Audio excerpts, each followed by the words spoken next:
Quando subi naquele púlpito e peguei o microfone das mãos dele na frente de toda a congregação, vi o terror nos olhos do homem que durante 3 décadas me fez passar vergonha em nome de Deus. O mesmo homem que pregava sobre honra e fidelidade, que batia no peito dizendo ser exemplo de retidão, que fazia as irmãs chorarem com suas palavras ungidas sobre casamento e família. Aquele dia, a igreja inteira ia descobrir quem realmente era o pastor Osvaldo. E eu juro que até hoje sinto um arrepio quando lembro do silêncio que caiu quando comecei a falar. Meu nome é Roberta, tenho 69 anos, e essa é a história de como me tornei esposa de um dos pastores mais respeitados da região, e como destruí essa farsa com minhas próprias mãos. Nasci em 1956, numa cidadezinha do interior de Minas Gerais chamada Cataguases, onde todo mundo conhecia todo mundo e as fofocas corriam mais rápido que água correndo morro abaixo. Meu pai, Sebastião, era ferroviário, homem sério e trabalhador que acordava antes do sol nascer e voltava quando as estrelas já enfeitavam o céu. Minha mãe, Dalva, costurava para fora. Passava o dia inteiro naquela máquina Singer preta, que fazia um barulho ritmado que até hoje ecoa na minha memória. Éramos 6 irmãos, eu a segunda mais velha, morando numa casa de 3 cômodos, onde o cheiro de café coado misturava com o aroma de goiabada que minha mãe fazia todo domingo. A vida era simples, modesta, mas tinha dignidade. Meu pai pode não ter dado luxo, mas deu exemplo de homem honrado, algo que descobri anos depois valer mais que qualquer riqueza desse mundo. Conheci Osvaldo numa campanha de evangelização que chegou na cidade em 1973, quando eu tinha apenas 17 anos. Era um jovem de 25 anos, bonito de dar inveja, alto, cabelo bem penteado, sempre de terno mesmo no calor escaldante do interior. Ele era sobrinho do evangelista que tinha vindo pregar. E ficava na porta da igreja, distribuindo folhetos e conversando com todo mundo, com aquele sorriso que parecia iluminar a rua inteira. Quando me entregou um folheto, nossos dedos se tocaram e eu juro que senti uma coisa diferente, uma quentura que subiu do peito até a raiz do cabelo. Ele perguntou meu nome com aquela voz firme e doce ao mesmo tempo, e quando respondi que me chamava Roberta, ele repetiu devagar, como se estivesse saboreando cada sílaba. Me disse que era um nome bonito, que combinava com meu rosto. Fiquei vermelha que nem pimentão, gaguejei um obrigada e saí quase correndo, com minhas irmãs rindo de mim o caminho todo até em casa. Nos dias seguintes, Osvaldo aparecia na porta da minha casa com qualquer desculpa, que estava levando a palavra de Deus de casa em casa, que queria conhecer as famílias da cidade, que meu pai parecia um homem temente a Deus e ele gostaria de conversar. Meu pai, homem desconfiado que era, recebia ele na sala, mas ficava de olho, enquanto minha mãe servia café e biscoito de polvilho. Osvaldo falava bonito sobre a Bíblia, sobre propósito, sobre como Deus tinha planos para cada um de nós. Olhava para mim de soslaio enquanto falava, e eu fingia estar prestando atenção nas palavras dele, quando na verdade só conseguia reparar em como seus olhos eram claros, em como suas mãos eram grandes e fortes quando seguravam a xícara de café. Minha mãe percebeu antes de mim que aquele moço tinha interesse, e começou a me arrumar mais antes dele aparecer, a pentear meu cabelo com mais capricho, a me fazer usar meu vestido de domingo mesmo em dia de semana. Quando a campanha terminou e o evangelista foi embora, Osvaldo ficou. Disse que tinha sentido um chamado de Deus para plantar uma igreja ali em Cataguases, que o Senhor tinha mostrado em sonho que aquela cidade precisava de mais uma congregação. Alugou uma casa simples perto do centro, arrumou um emprego numa marcenaria para se sustentar e começou a fazer cultos na sala da própria casa com meia dúzia de pessoas. E começou também, oficialmente, a me cortejar. Pedia permissão ao meu pai para me levar para caminhar na praça, sempre com uma das minhas irmãs junto, porque naquela época, moça de família não saía sozinha com rapaz. Me levava sorvete na sorveteria do seu Joaquim. Segurava minha mão quando achava que ninguém estava olhando, me dizia que tinha orado e Deus tinha revelado que eu seria sua esposa. Com 18 anos, casei com Osvaldo numa cerimônia simples na igrejinha que ele tinha fundado, que já tinha crescido e tinha umas 50 pessoas frequentando. Meu vestido foi feito pela minha mãe, branco simples com renda na barra, e o véu era emprestado da prima da minha mãe. Osvaldo estava lindo de terno azul marinho, cabelo reluzente de brilhantina, sorriso que parecia partir o rosto ao meio de tão largo. Quando disse sim diante daquele pequeno altar, achei que estava começando uma vida abençoada ao lado de um homem de Deus. Que inocente eu fui!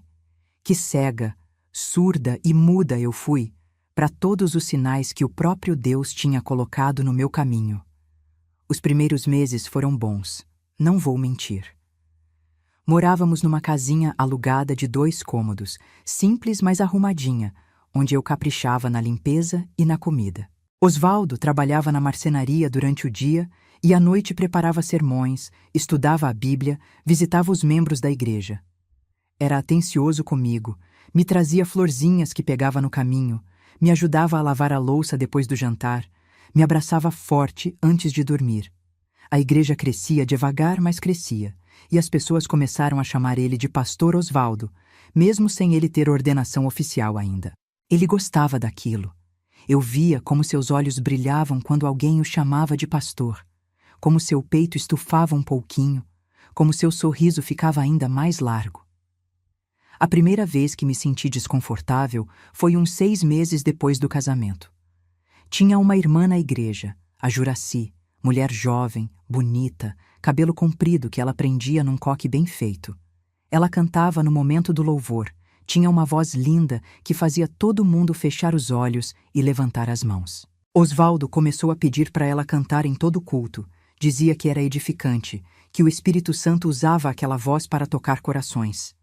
Comecei a notar que ele olhava para ela de um jeito diferente, que demorava demais conversando com ela depois do culto, que sempre tinha algum aconselhamento pastoral para dar justamente para ela.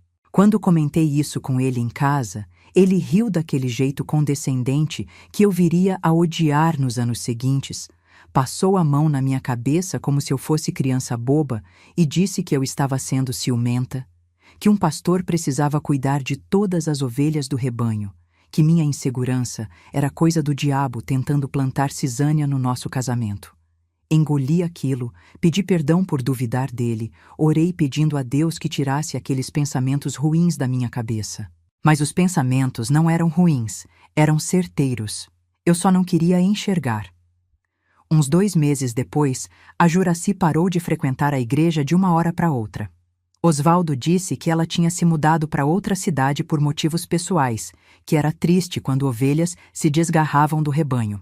Anos depois, muitos anos depois, encontrei a Juraci por acaso numa feira, e ela, com lágrimas nos olhos, me contou que tinha fugido da cidade porque estava grávida, e Osvaldo tinha dado dinheiro para ela sumir e nunca mais voltar. Naquele momento da feira, 20 e tantos anos depois, olhei nos olhos daquela mulher e vi minha própria dor refletida. Vi todas as outras mulheres que deviam ter passado pela mesma situação. Mas estou me adiantando na história. Voltando para aquela época, para 1975, a igreja continuou crescendo e Osvaldo finalmente conseguiu a ordenação pastoral através de uma denominação maior que tinha em Juiz de Fora. Foi um dia de festa, festa grande, churrasco, bolo, refrigerante.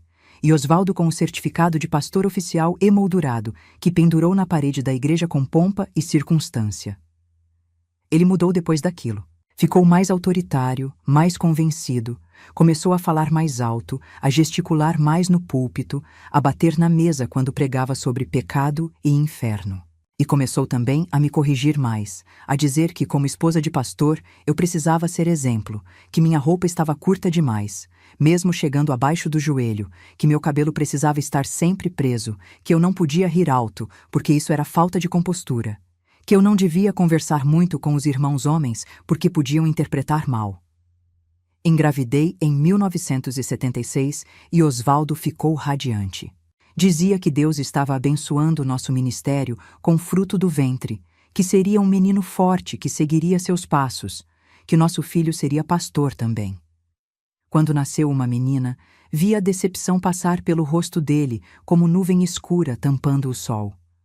Não que ele não gostasse da Conceição, Demos o nome dela por causa da Nossa Senhora, que minha família toda era devota, mas ele insistia em chamar ela de Cecília porque achava mais bonito. Ele gostava da menina, mas ficava fazendo comentários sobre como queria um filho homem, sobre como o filho homem era bênção dobrada, sobre como precisávamos tentar de novo logo. Conceição tinha acabado de nascer e ele já estava falando em ter outro filho. A igreja cresceu tanto que conseguimos alugar um salão maior em 1978 e Osvaldo começou a ganhar um pequeno salário dos dízimos e ofertas. Largou o emprego na marcenaria e passou a viver exclusivamente do ministério, o que significava que ele agora estava a tempo integral na igreja, visitando membros, fazendo reuniões, organizando eventos. E eu? Eu ficava em casa cuidando da Conceição, limpando, cozinhando, preparando as marmitas que levava para ele na hora do almoço, quando ele estava ocupado demais para vir comer em casa. Comecei a me sentir sozinha. Comecei a perceber que aquele homem com quem eu tinha casado estava se transformando em outra pessoa, em alguém que eu não reconhecia mais. Mas quando tentava conversar, ele dizia que eu não entendia o peso do ministério, que pastor precisava de esposa que sustentasse em oração, não de esposa que reclamasse. Foi em 1980 que aconteceu algo que deveria ter me feito abrir os olhos de vez. Uma jovem da igreja, a Iracema, filha de um dos diáconos, engravidou solteira. O escândalo foi enorme e Osvaldo subiu no púlpito vomitando fogo e enxofre, falando sobre fornicação, sobre vergonha, sobre como aquela moça tinha maculado a pureza da igreja e precisava ser disciplinada. Obrigou a Iracema a subir no púlpito na frente de todo mundo e confessar publicamente seu pecado, enquanto ela chorava tanto que mal conseguia falar, enquanto a mãe dela praticamente desmaiava de vergonha no banco. Osvaldo a expulsou da igreja, disse que ela só poderia voltar depois que o bebê nascesse e ela demonstrasse arrependimento verdadeiro.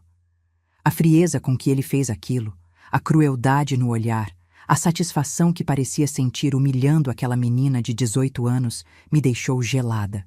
Cheguei em casa e vomitei. Vomitei tudo que tinha no estômago e mais um pouco, enquanto Osvaldo me olhava com desdém e dizia que eu estava fraca demais para ser esposa de pastor, que eu precisava ter estômago para disciplina. Comecei a prestar mais atenção depois daquilo. Comecei a reparar em pequenos detalhes que antes ignorava. Como ele sempre escolhia as mulheres mais jovens e bonitas para fazer trabalhos especiais na igreja. Como sempre tinha aconselhamento pastoral para dar justamente para as irmãs que tinham problemas conjugais, que estavam vulneráveis, que precisavam de ombro amigo. Como ele chegava em casa tarde da noite, cheirando a perfume feminino diferente, e quando eu perguntava, ele dizia que tinha abraçado as irmãs depois do culto, e era assim que perfume funcionava, grudava na roupa. Como ele viajava sozinho para congressos e convenções, sem nunca me convidar, dizendo que eu precisava ficar cuidando da Conceição e da casa. Engravidei de novo em 1982, e dessa vez era o menino que ele tanto queria. Chamamos de Anselmo, e Osvaldo ficou tão feliz que até foi carinhoso comigo durante alguns meses. Mas logo voltou ao normal. Logo voltou a me tratar como empregada e não como esposa. Logo voltou a ficar até tarde na igreja com qualquer desculpa. Eu mergulhei na maternidade, cuidando dos 2 filhos pequenos, mantendo a casa funcionando, aparecendo na igreja todo domingo com um sorriso no rosto e roupa bem passada, representando o papel de esposa perfeita de pastor. Por fora, família abençoada.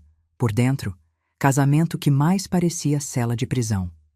A igreja continuou crescendo durante os anos 80, chegamos a ter 200 membros frequentando. Osvaldo era respeitadíssimo na cidade, convidado para inaugurar comércios, para dar palavra em casamentos e formaturas, para abençoar bebês recém-nascidos. Ele adorava aquela fama, aquele status, aquele poder que tinha sobre as pessoas. Começou a ficar mais exigente com seu visual, começou a comprar ternos mais caros com o dinheiro do dízimo, começou a falar sobre precisarmos de um carro, de uma casa própria, de coisas que pastor de igreja em crescimento merecia ter. Enquanto isso, eu remendava minha roupa velha, economizava no mercado comprando o mais barato, fazia milagre para esticar o dinheiro que ele me dava para o mês todo.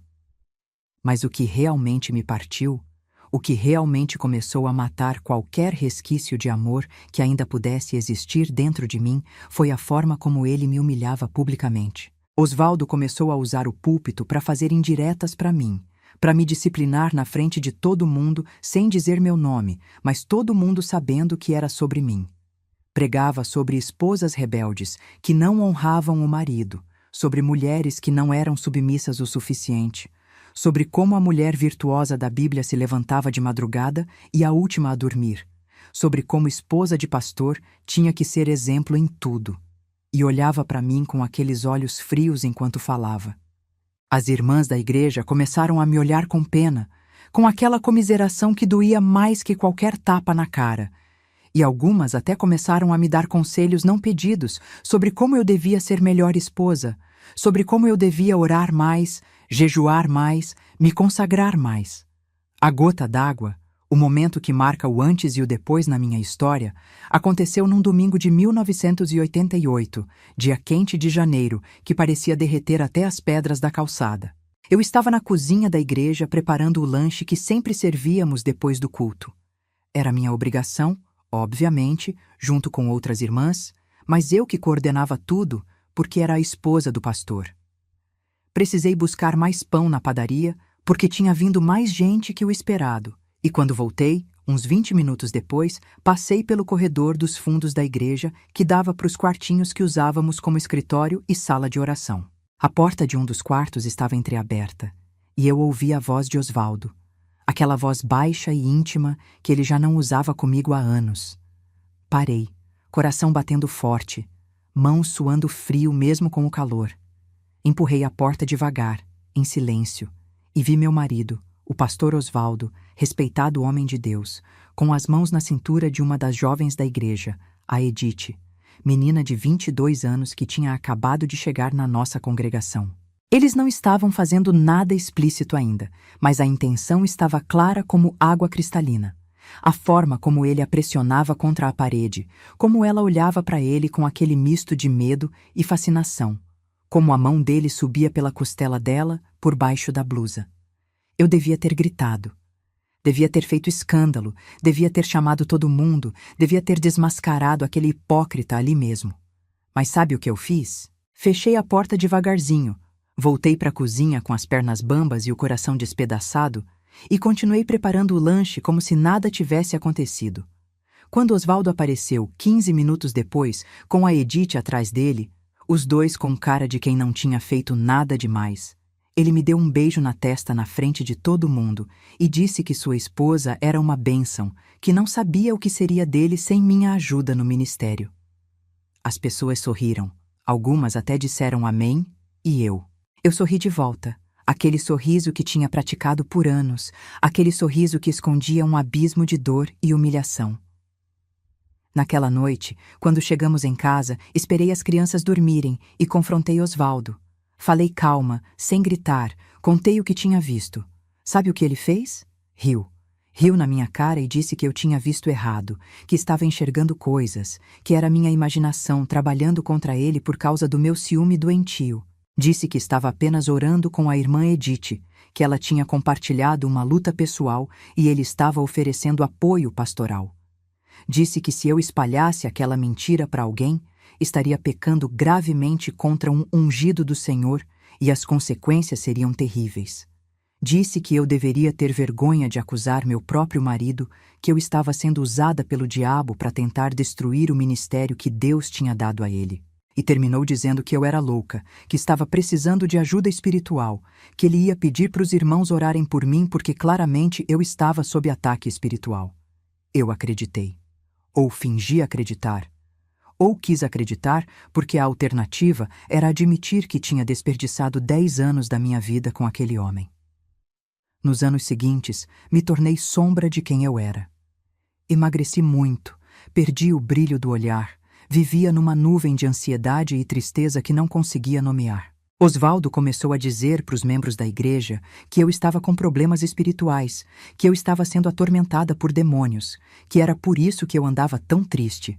Organizou até campanhas de oração por mim, onde as irmãs colocavam as mãos na minha cabeça e gritavam repreendendo espíritos malignos, enquanto eu chorava não por libertação, mas por humilhação. Ele tinha transformado meu sofrimento, causado por ele mesmo, em munição para se fazer de herói espiritual que lutava para salvar a esposa atormentada. Os anos 90 foram uma década perdida para mim. Vivi no automático, cuidando dos filhos, da casa, da igreja, sem realmente estar presente em nenhum lugar. Osvaldo continuou sua vida de farsa, pregando sobre santidade, enquanto eu sabia que ele continuava envolvido com várias mulheres da igreja. Eu tinha desenvolvido um sexto sentido para reconhecer os sinais. Via como elas olhavam para ele, como ele olhava para elas, como sempre tinha motivos para ficar a sós em aconselhamento pastoral. Pensei em ir embora 1000 vezes. 1000 vezes arrumei mentalmente as malas, planejei como seria, onde eu iria, como sustentaria os filhos. Mas tinha tanto medo.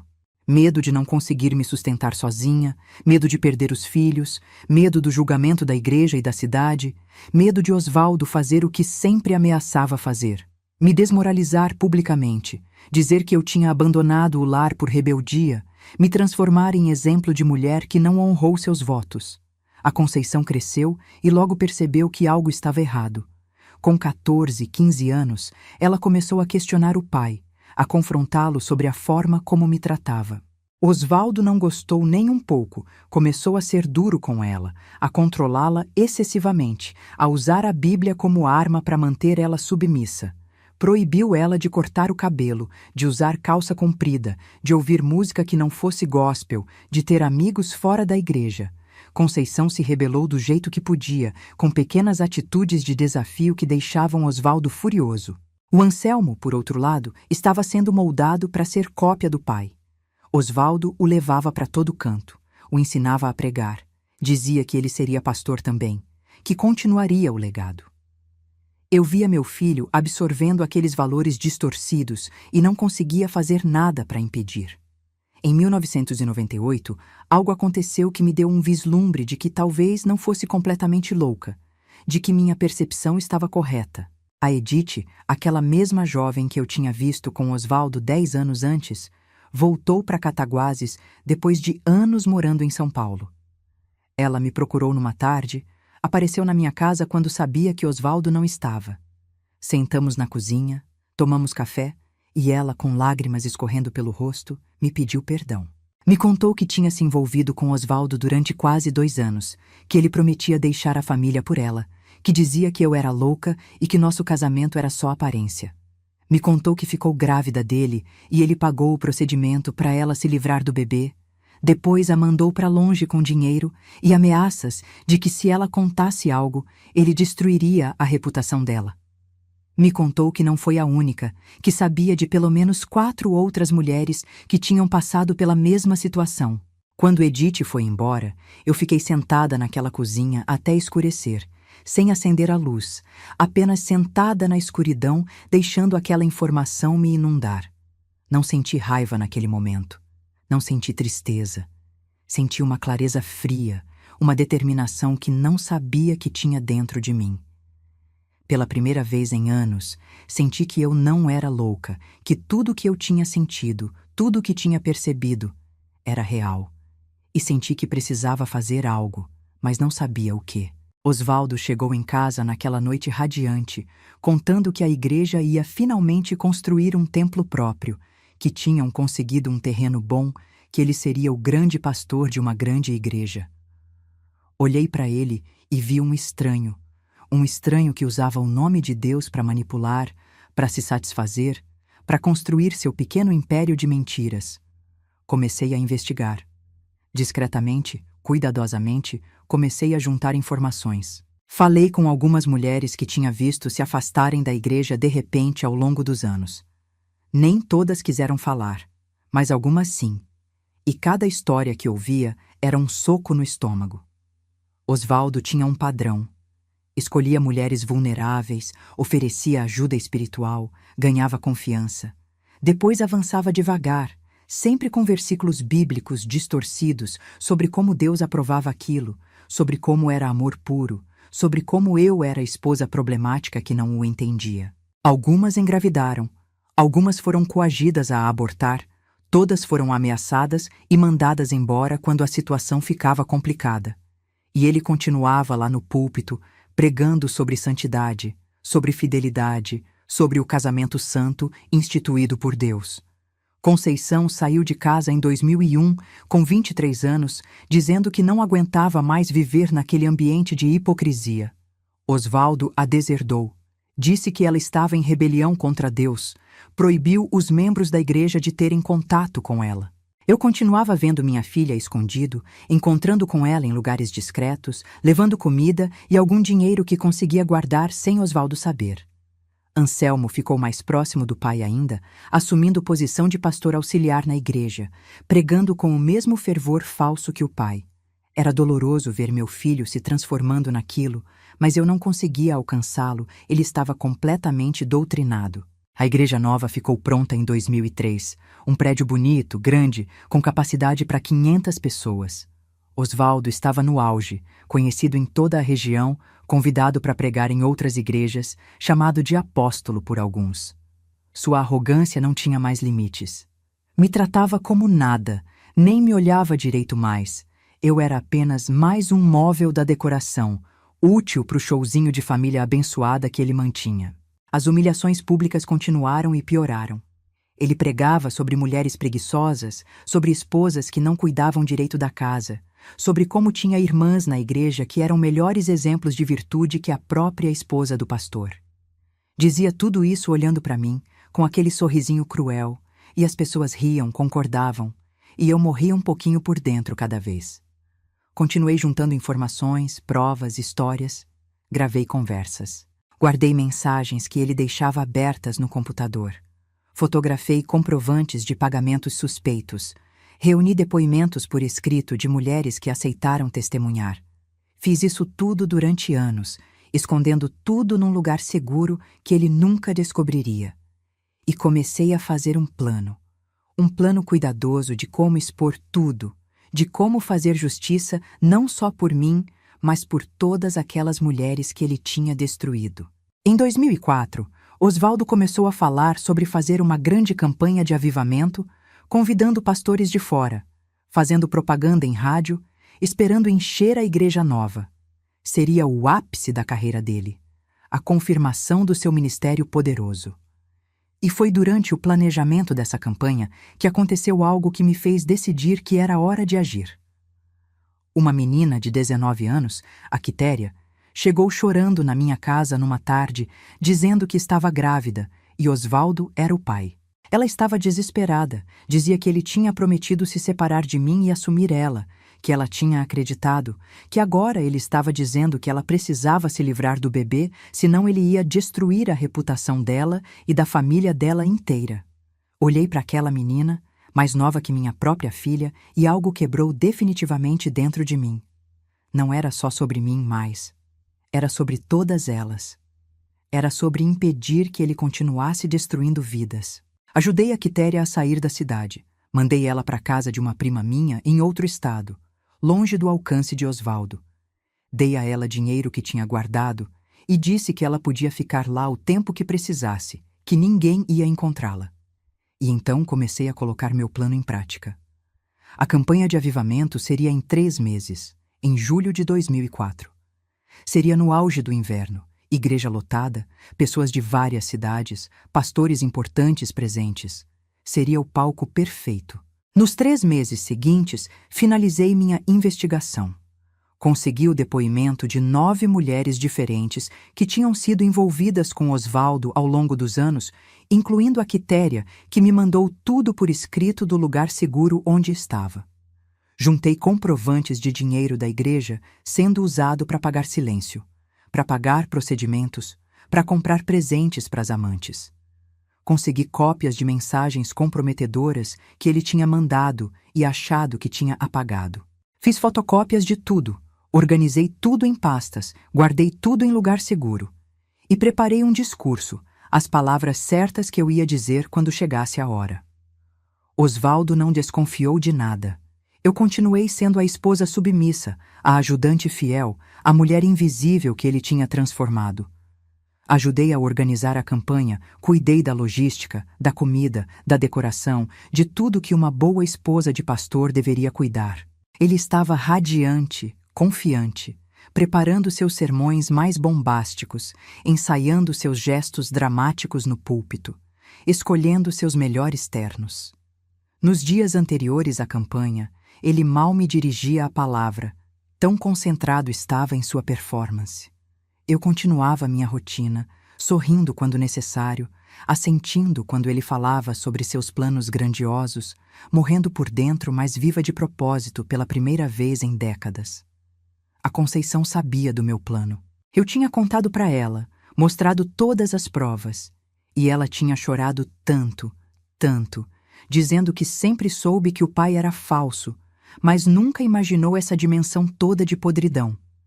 Ela me ofereceu ajuda, mas eu disse que não, que aquilo era algo que eu precisava fazer sozinha, que era minha batalha, minha libertação. A campanha começou numa quinta-feira de julho, frio cortante daquele jeito que só o inverno em Minas sabe fazer, aquele frio que entra pelos ossos e se instala na alma. A igreja estava lotada, gente até em pé nos corredores, pessoas de 5 cidades diferentes. Tinha pastor de Juiz de Fora, de Leopoldina, de Muriaé, gente importante no meio evangélico da região. Osvaldo estava em seu elemento, pregando com aquele fervor performático, fazendo as pessoas chorarem, gritarem amém, caírem em êxtase religioso. Eu estava sentada na primeira fileira, como sempre, com meu vestido comportado, meu cabelo preso, minhas mãos sobre a Bíblia no colo, a imagem perfeita da esposa devota. Mas dentro do meu bolso, dobradas com cuidado, estavam as folhas que ia ler. Dentro da minha bolsa, escondidas no fundo falso que eu mesma tinha costurado, estavam cópias de todas as provas. Quinta e sexta-feira passaram. Sábado passou. Osvaldo pregando, fazendo altar call, ungindo pessoas, expulsando demônios, fazendo o show completo. As pessoas estavam extasiadas, dizendo que era o avivamento mais poderoso que já tinham visto, que a unção de Deus estava forte sobre o pastor Osvaldo. Eu esperava. Esperava com a paciência de quem tinha esperado 30 anos. Domingo era o dia do encerramento, o culto mais importante, o auge da campanha. Era quando Osvaldo faria seu sermão principal, quando os pastores convidados dariam palavra, quando haveria a consagração final. Era quando eu destruiria tudo. Domingo amanheceu com aquele céu azul limpo do inverno, sem uma nuvem, sol fraquinho mas brilhante. Acordei antes de Osvaldo, preparei o café dele como fazia há 30 anos, passei seu terno, arrumei suas coisas. Ele mal me olhou, apenas resmungou um obrigado distraído, totalmente focado no culto da noite. Passei o dia inteiro com um frio na barriga que não tinha nada a ver com o clima, com as mãos suando frio, com o coração batendo acelerado. Revisei mentalmente meu plano 1000 vezes. Sabia exatamente o que ia fazer, exatamente quando ia fazer. Não havia mais volta. Ou eu fazia aquilo, ou passaria o resto da vida me arrependendo de não ter tido coragem. O culto começou às 7 da noite. A igreja estava ainda mais lotada que nos dias anteriores. Tinha até gente do lado de fora assistindo pela janela. Osvaldo subiu no púlpito com aquela presença que ele tinha desenvolvido ao longo dos anos. Aquele carisma falso, mas eficiente, que manipulava multidões. Começou pregando sobre família, sobre casamento santo, sobre como Deus abençoava lares que honravam os votos sagrados. A ironia era tão grotesca que tive que segurar uma risada histérica que quis escapar. Ali estava ele, traidor serial, manipulador, mentiroso, pregando sobre santidade matrimonial, enquanto eu, a esposa que ele tinha destruído aos pouquinhos durante 3 décadas, sentava na primeira fileira planejando seu fim. O sermão dele durou 1 hora. 1 hora de teatralidade, de versículos distorcidos, de promessas vazias de bênçãos e prosperidade. As pessoas choravam, gritavam glória a Deus, levantavam as mãos em êxtase. Quando ele terminou, começou a parte dos testemunhos, quando membros da igreja subiam para contar como tinham sido abençoados. 3 pessoas testemunharam. Depois, Osvaldo chamou os pastores visitantes para darem uma palavra. Dois falaram brevemente. E então ele disse as palavras que eu estava esperando a noite inteira. Agora, queria chamar aqui na frente minha amada esposa, irmã Roberta, que tem sido minha sustentação e ajuda idônea durante todos esses anos de ministério. Venha até aqui, querida, para receber uma homenagem especial. Era armadilha. Ele sempre fazia isso. Me chamava para frente em momentos importantes para mostrar a esposa submissa, para dar um verniz de família abençoada ao show dele. Normalmente eu subia, recebia as palmas educadamente, ouvia ele dizer meia dúzia de palavras bonitas sobre mim que não significavam nada e voltava para o meu lugar. Mas não dessa vez. Levantei devagar, peguei minha bolsa, senti o peso das provas dentro dela. Caminhei até o púlpito com as pernas tremendo, mas firmes, subi os 3 degraus que levavam ao palco. Osvaldo me esperava com aquele sorriso ensaiado, os braços abertos para me abraçar na frente de todo mundo. Desviei do abraço dele. Fiquei de frente para o microfone, de frente para aquela multidão de 500 pessoas que me olhavam expectantes. Osvaldo franziu a testa, confuso. Tentou pegar o microfone da minha mão, mas eu me afastei. Querida, o que você está fazendo? Ele sussurrou com aquele tom de ameaça velada que eu conhecia tão bem. Não respondi. Olhei para aquela multidão, respirei fundo e comecei a falar. Meu nome é Roberta. Tenho 48 anos e há 30 anos sou casada com o pastor Osvaldo. Hoje, na frente de todos vocês, de todos esses pastores respeitados que vieram de longe, de todos os membros dessa igreja que ele fundou, eu vou contar a verdade sobre quem é o homem que vocês chamam de homem de Deus. O silêncio que caiu foi ensurdecedor. Osvaldo ficou branco. Tentou pegar o microfone de novo, mas eu me afastei mais. Roberta, você está louca? Desça daí agora. Ele falou alto, mas sua voz tremia. Não, Osvaldo. Fiquei calada tempo demais. Aguentei suas humilhações tempo demais. Fingi não ver suas traições tempo demais. Mas acabou. Hoje, acaba. Comecei a tirar os papéis da bolsa, as provas todas cuidadosamente organizadas. As pessoas na igreja começaram a murmurar, um burburinho confuso de choque e curiosidade. Durante esses 30 anos, continuei, minha voz ficando mais firme a cada palavra. Esse homem que prega sobre santidade destruiu a vida de pelo menos 9 mulheres que eu consegui contato. 9 mulheres que ele seduziu, usando sua posição de autoridade espiritual, prometendo amor eterno, falando sobre como Deus tinha revelado que elas eram sua verdadeira alma gêmea. 9 mulheres que ele engravidou e depois forçou a fazer procedimentos para se livrar das crianças. 9 mulheres que ele mandou embora com ameaças e dinheiro do dízimo de vocês, dinheiro que deveria ser usado para a obra de Deus, mas foi usado para comprar silêncio. Osvaldo tentou me arrancar o microfone com força dessa vez, mas o Anselmo, meu filho, que estava do lado do púlpito, segurou o braço do pai. Olhei para o meu filho e vi lágrimas escorrendo pelo rosto dele. Ele sabia. Alguma parte dele sempre tinha sabido. Tenho aqui. Levantei os papéis, depoimentos escritos e assinados dessas mulheres. Tenho cópias de mensagens que ele mandou. Tenho comprovantes de pagamentos suspeitos. Tenho provas de que esse homem é uma fraude completa. Um mentiroso que usa o nome de Deus para satisfazer seus desejos mais baixos. A igreja explodiu em barulho. Gente gritando, gente chorando, gente se levantando confusa. Os pastores visitantes no palco estavam boquiabertos, sem saber como reagir. Osvaldo tinha caído de joelhos, as mãos no rosto, os ombros sacudindo.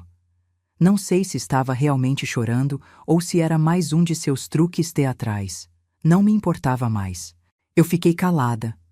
Minha voz agora estava alta, firme, sem tremor nenhum, porque tinha medo. Medo de não conseguir sobreviver sozinha. Medo de perder meus filhos. Medo do julgamento de vocês. Mas hoje, vendo mais uma menina sendo manipulada por ele, uma menina da idade da minha filha, eu decidi que não posso mais ser cúmplice desse horror. Não posso mais fingir que esse casamento é abençoado quando é uma mentira do começo ao fim. Comecei a ler trechos dos depoimentos, nomes omitidos para proteger as vítimas, mas detalhes suficientes para não deixar dúvida nenhuma. Cada frase que lia era uma estocada, Cada história era um golpe fatal na reputação que Osvaldo tinha construído durante décadas. Li sobre a Juraci, que fugiu grávida em 1975. Sobre a Edith, que ele manipulou durante 2 anos. Sobre a Iracema, que ele humilhou publicamente enquanto escondia seus próprios pecados. Sobre todas as outras, uma lista de dor e destruição que ele tinha deixado pelo caminho. As pessoas na igreja estavam em choque total, algumas chorando, algumas com raiva, algumas tentando sair, mas impedidas pela lotação. Esse homem, apontei para Osvaldo, que continuava de joelhos, me humilhou publicamente durante 30 anos. Usou o púlpito para me desmoralizar, para me fazer sentir que eu não prestava, que eu não era boa o suficiente. Disse para vocês que eu tinha problemas espirituais, que estava sob ataque de demônios, quando o que eu tinha era depressão por viver com um mentiroso. Fez vocês orarem para expulsar demônios de mim, quando quem precisava de libertação era ele. Minha voz quebrou-se um pouco, mas continuei. Eu amei esse homem. Eu acreditei nele. Eu sacrifiquei tudo por ele. E ele me pagou com traição atrás de traição, com humilhação atrás de humilhação. Mas não mais. Hoje acaba. Hoje ele cai do pedestal falso onde vocês o colocaram. Osvaldo finalmente se levantou, o rosto vermelho de raiva ou vergonha, ou as duas coisas. Tentou falar, mas sua voz saiu estrangulada. Ela está mentindo, ela está possuída, ela está sendo usada pelo diabo para destruir a obra de Deus. Mas ninguém estava acreditando nele. O burburinho na igreja tinha virado um rugido de indignação. Algumas mulheres gritavam que sempre desconfiaram. Algumas choravam lembrando de amigas que tinham sumido de repente. Alguns homens ameaçavam subir no palco para agredir Osvaldo. Os pastores visitantes tentavam acalmar a situação, mas era impossível conter aquela explosão de emoções. Eu tenho cópias de todas essas provas, gritei acima do barulho, e vou deixar aqui na frente para quem quiser ver. Vou deixar também o nome de um advogado que está disposto a ajudar qualquer mulher que queira fazer denúncia formal. Porque isso não pode ficar só nessa igreja. O que esse homem fez é crime, é abuso de poder, é manipulação, é destruição de vidas, e precisa ter consequências. Desci do púlpito, coloquei as pastas com as provas numa mesa na frente e caminhei em direção à saída. As pessoas se afastavam para me deixar passar. Algumas me olhando com pena, algumas com admiração, algumas ainda confusas demais para processar o que tinha acabado de acontecer. Conceição me esperava na porta. Tinha vindo para o culto escondida para me dar suporte se eu precisasse. Nos abraçamos forte, tão forte que doeu, e ela sussurrou no meu ouvido: "Você foi tão corajosa, mãe, tão corajosa."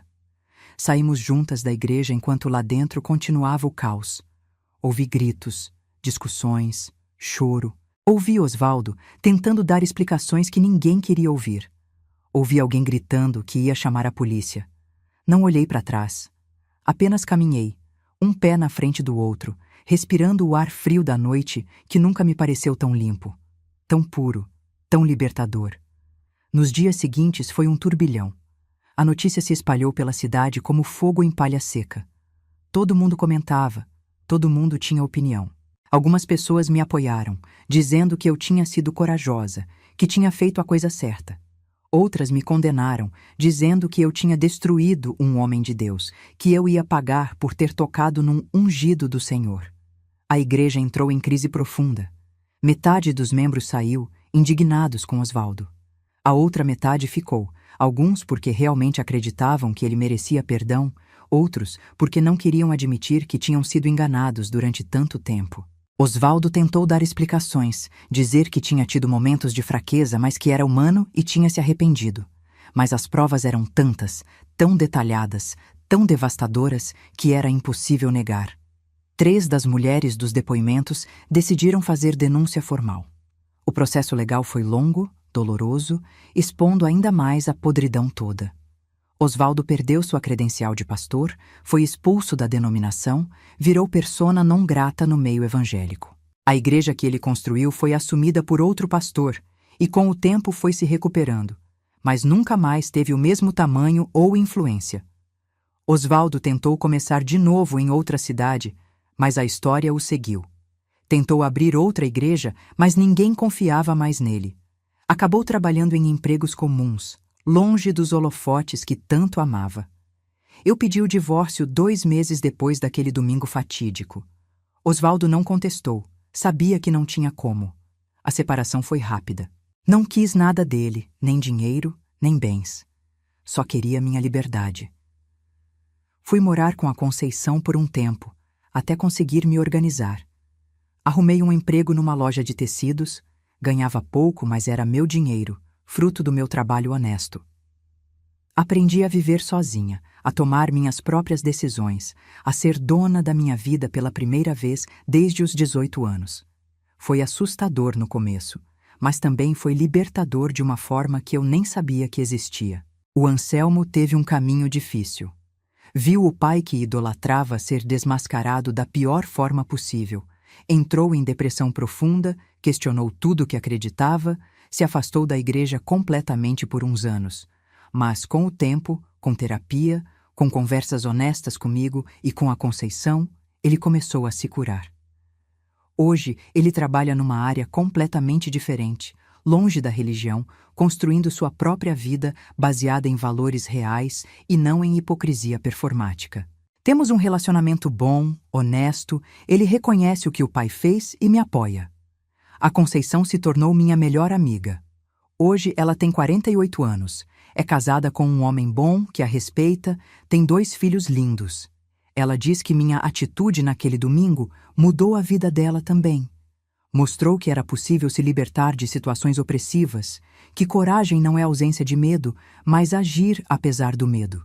Ela trabalha numa organização que ajuda mulheres em situações de violência doméstica e diz que foi minha história que inspirou essa escolha profissional.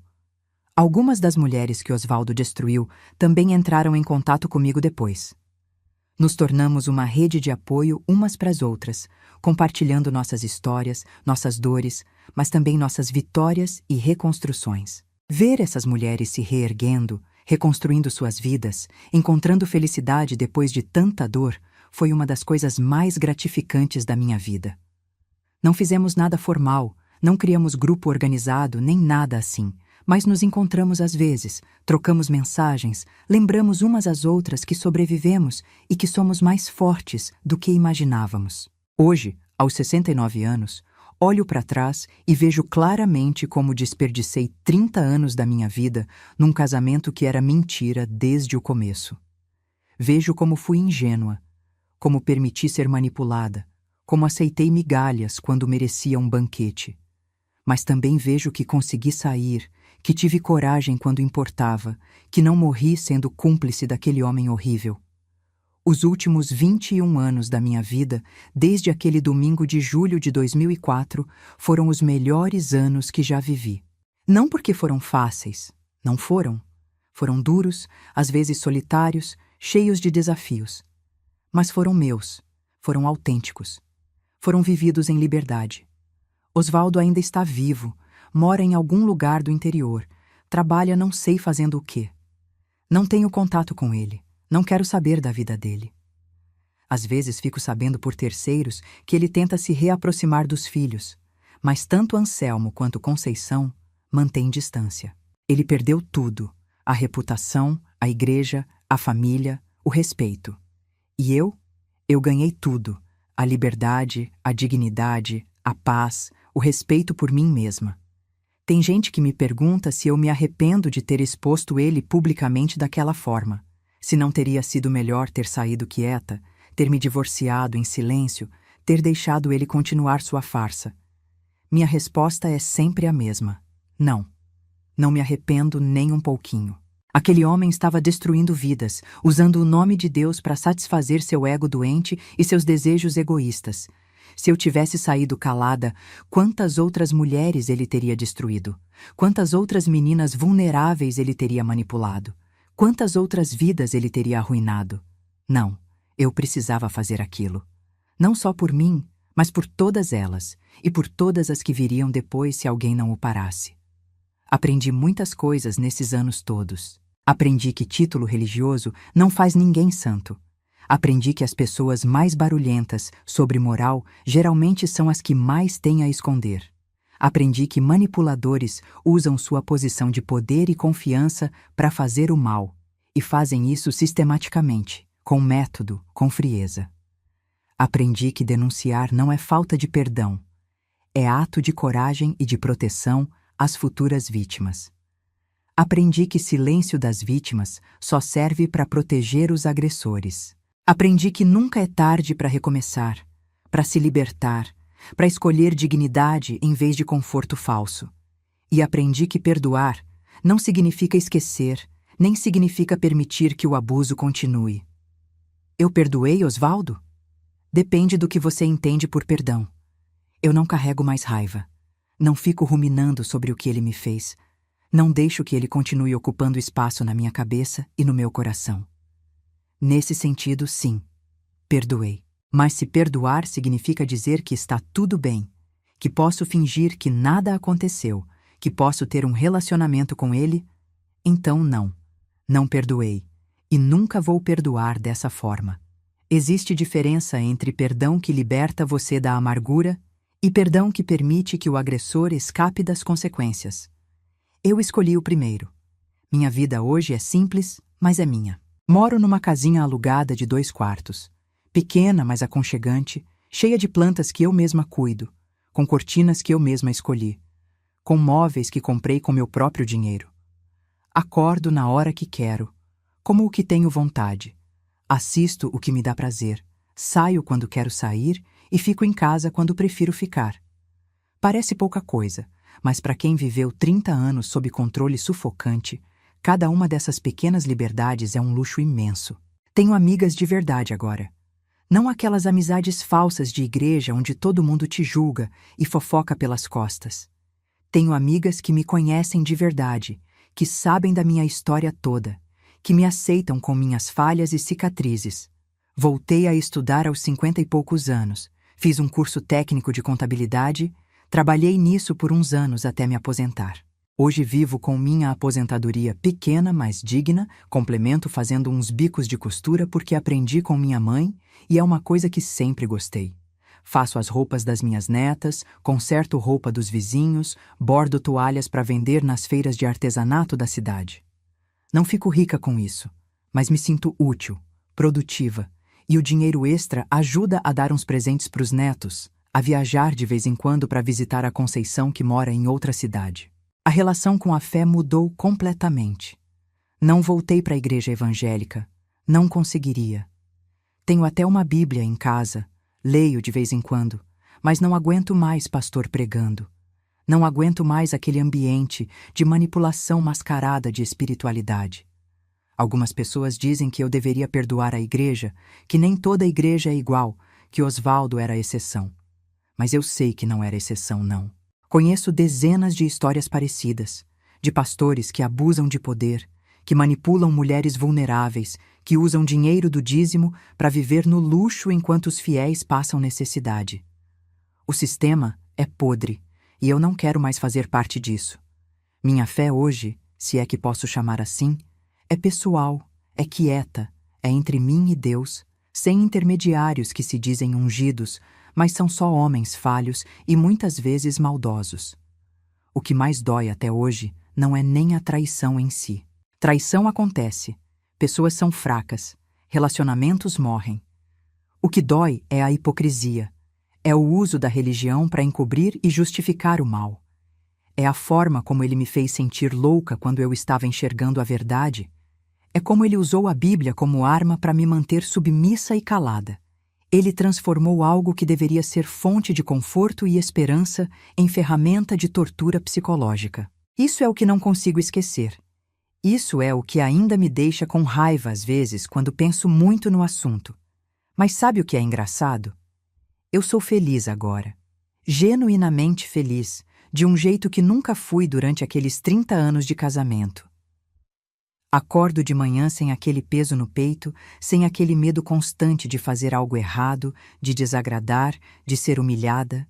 Tomo meu café, olhando para as minhas plantas na janela, ouvindo os pássaros cantando, planejando o meu dia sem ter que pedir permissão para ninguém. É uma felicidade quieta, sem fogos de artifício, mas é real, é sólida, é minha. As pessoas às vezes me perguntam se eu não tenho medo de morrer sozinha, se não me arrependo de não ter tentado outro relacionamento depois do divórcio. A verdade é que tentei sim. Saí com alguns homens ao longo dos anos, conheci gente interessante, gente boa, mas descobri que depois de 30 anos de casamento tóxico, eu precisava estar sozinha por um tempo. Precisava me conhecer sem ser definida pela presença ou aprovação de um homem. E esse tempo se estendeu, e hoje, aos 69 anos, estou bem assim. Tenho meus filhos, meus netos, minhas amigas, minha casinha, minha rotina. Não sinto falta de ter um homem na minha vida. Talvez tenha ficado com medo de confiar de novo, talvez tenha percebido que não preciso de parceiro para ser completa. Seja qual for o motivo, estou em paz com essa escolha. O que eu diria para uma mulher que está vivendo o que eu vivi? Diria para ela ouvir sua intuição. Quando você sente que algo está errado, provavelmente está. Não deixa ninguém te convencer de que você está louca, de que está vendo coisas, de que está sendo ciumenta sem motivo. Seus instintos estão te protegendo. Diria para ela juntar provas se puder, mas não esperar ter provas perfeitas para tomar atitude. Diria que é melhor sair e reconstruir do zero do que ficar e morrer aos pouquinhos por dentro. Diria que ela é mais forte do que imagina, que vai conseguir sobreviver sozinha mesmo achando que não vai, que a liberdade vale qualquer dificuldade financeira ou social que venha junto. Diria que expor o abusador não é vingança, é justiça e proteção para as próximas vítimas. E diria que nunca é tarde demais para recomeçar, que ela pode ter 40, 50, 60 anos e ainda assim merece e pode ter uma vida melhor. O Anselmo me disse uma vez, uns anos depois de tudo, que se lembrava de pequenas coisas da infância que agora faziam sentido. Lembrava de me ver chorando sozinha na cozinha e do pai dizendo para ele que mamãe estava triste porque tinha problemas espirituais. Lembrava de ouvir discussões tarde da noite onde o pai gritava e eu ficava calada. Lembrava de me ver cada vez mais apagada, mais triste, mais ausente. Disse que se sentia culpado por não ter feito nada, por ter ficado do lado do pai, por ter acreditado nas mentiras. Eu disse para ele que não tinha culpa nenhuma, que era criança sendo manipulada por um adulto em posição de poder, que o próprio pai dele era vítima da manipulação de Osvaldo. Disse que o importante era que agora ele enxergava a verdade, que tinha quebrado o ciclo, que não ia repetir aqueles padrões com seus próprios filhos. E ele não repetiu. O Anselmo é pai presente, carinhoso, que trata a esposa como igual, que não usa religião para controlar ninguém. Ver ele sendo o tipo de homem que o pai nunca foi é uma das minhas maiores alegrias. Ver meus netos crescendo numa casa onde não tem grito, não tem humilhação, não tem hipocrisia, me faz sentir que valeu a pena ter tido coragem naquele domingo de julho. Quebrei o ciclo. Meus netos nunca vão crescer achando que aquele tipo de comportamento é normal, nunca vão achar que homem pode tratar mulher daquele jeito, nunca vão usar religião como desculpa para ser gente ruim. A Conceição me disse recentemente que conta minha história nos grupos de apoio onde trabalha. Não com meu nome, obviamente, mas conta sobre uma mulher que ficou 30 anos num casamento abusivo com um líder religioso e que finalmente teve coragem de denunciar publicamente. Disse que minha história inspira outras mulheres a tomarem atitude, a não esperarem tanto tempo quanto eu esperei, a não tolerarem nem o primeiro sinal de abuso. Fiquei meio envergonhada quando ela me contou isso. Não me vejo como inspiração para ninguém. Ainda me culpo por ter demorado tanto para reagir. Mas ela disse que justamente por ter demorado tanto é que minha história ressoa, porque mostra que nunca é tarde demais, que mesmo depois de décadas você ainda pode se libertar. Tem noites que ainda tenho pesadelos. Sonho que estou de volta naquela igreja, sentada na primeira fileira, ouvindo Osvaldo me humilhar do púlpito e eu querendo gritar, mas nenhum som sai da minha boca. Acordo suada, coração disparado, desorientada. Levo uns segundos para perceber onde estou, para lembrar que aquilo acabou, que estou livre, que ele não tem mais poder nenhum sobre mim. Nesses momentos, levanto, faço um chá, sento na cozinha olhando pela janela até o coração se acalmar. E agradeço. Agradeço por ter tido coragem, agradeço por ter sobrevivido, Agradeço por estar aqui, viva, livre, inteira. Osvaldo me mandou uma carta há uns 5 anos atrás. Não sei como conseguiu meu endereço. Era uma carta longa, cheia de pedidos de perdão, dizendo que tinha mudado, que tinha se arrependido de verdade, que reconhecia tudo o que tinha feito de errado, que queria fazer as pazes antes de morrer. Li a carta uma vez e joguei no lixo. Não respondi. Não vou responder. Ele teve 30 anos para mudar, para me tratar direito, para ser honesto. Escolheu ser quem era. Agora quer perdão porque está velho, porque está sozinho, porque quer morrer em paz. Mas minha paz não depende de dar a ele a absolvição que ele quer. Minha paz eu conquistei sozinha, sem nada dele, e é assim que vai continuar. Olho para trás e vejo 2 Robertas. A Roberta de antes, aquela menina de 17 anos que conheceu um rapaz bonito, que pregava a palavra de Deus e achou que tinha encontrado o amor da vida. Inocente, sonhadora, cheia de esperança e fé. E a Roberta de agora, aos 69 anos, marcada por cicatrizes que ninguém vê mas que estão lá, mais forte do que jamais imaginou que pudesse ser, livre de um jeito que nem sabia que existia. Entre essas 2 Robertas tem uma vida inteira de dor, mas tem também uma história de sobrevivência, de coragem, de libertação. Se eu pudesse voltar no tempo e falar com aquela menina de 17 anos que estava começando a se apaixonar pelo jovem pregador, o que eu diria? Diria para ela fugir correndo. Diria que aquele homem ia destruir 30 anos da vida dela. Diria para ela valorizar mais sua intuição, para não ignorar os sinais vermelhos que iam aparecer, para não deixar ninguém usar Deus como desculpa para controlá-la e diminuí-la.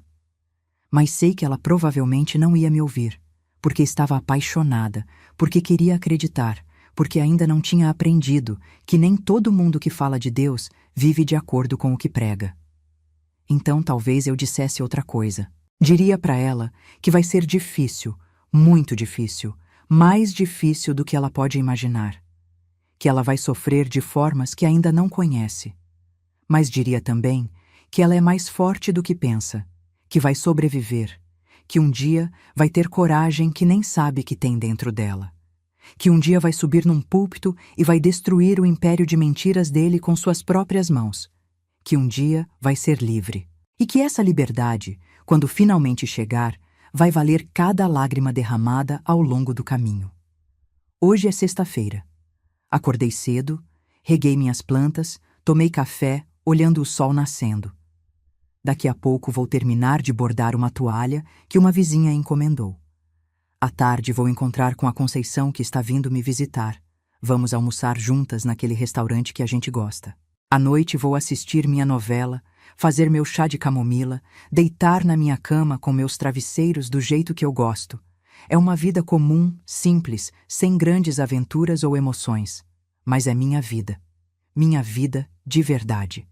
E isso, meus queridos, isso vale mais do que qualquer promessa falsa de bênção e prosperidade que aquele homem fez durante 30 anos.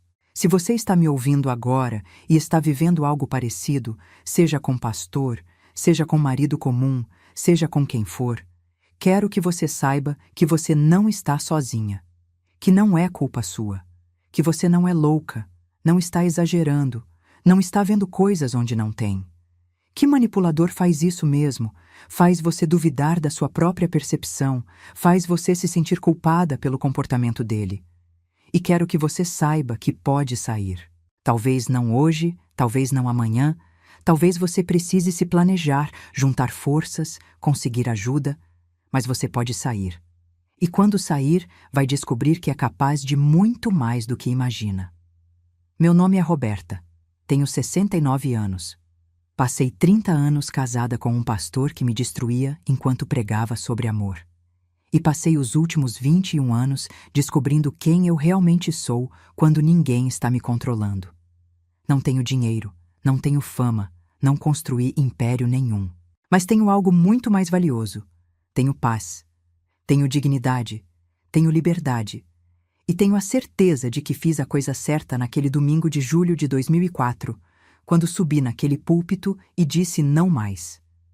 Essa é minha história. É uma história de dor, mas também é uma história de vitória. E se uma velhinha de 69 anos que passou a vida sendo controlada e diminuída conseguiu se libertar, você também consegue. Acredite em mim. Acredite em você. E quando chegar sua hora de dizer não mais, não tenha medo. A liberdade está esperando do outro lado.